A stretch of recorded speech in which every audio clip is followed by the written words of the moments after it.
នៅពេលព្រឹកត្រឡើងពន្លឺព្រះអាទិត្យបានបញ្ចេញពន្លឺលើប្រាសាទអង្គរបង្ហាញសម្រស់អស្ចារ្យដល់អស់កោជានិច្ចនៅច្រានថ្មបុរាណមួយរូបអប្សរាបានភ្ញាក់ពីដំណេកយូរនៅក្នុងប្រាសាទអង្គរ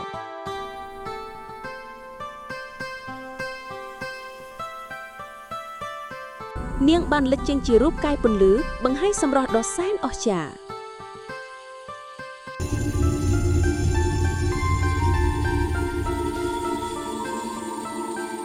អប្សរាបានដើរលំហែកាយក្នុងទឹកដីបុរាណធ្វើឲ្យព្រេងនិទានត្រឡប់មករស់ឡើងវិញ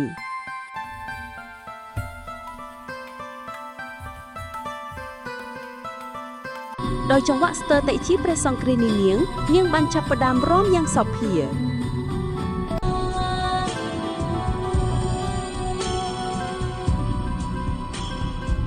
រាំរបស់នាងបានធ្វើឲ្យប្រាសាទអង្គររុងរឿងឡើងវិញដោយពេលអតីតកាល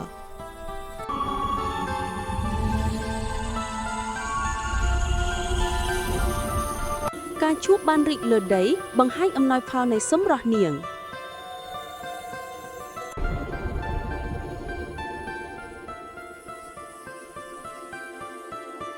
ក្មេងស្រីម្នាក់បានឃើញអប្សរាហើយភ្លឺភ្លាំងជ្រងចិត្តដោយភាពអស្ចារ្យនោះ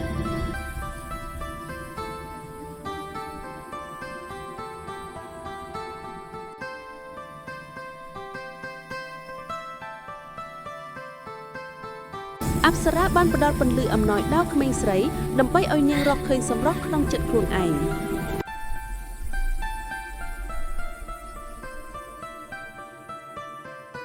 បន្ទាប់ពីឲ្យអំណោយចប់នាងបានត្រឡប់ទៅក្នុងថ្មវិញធ្លាក់សប្បាយក្នុងភាពយូរអង្វែងនៃប្រាសាទអង្គរ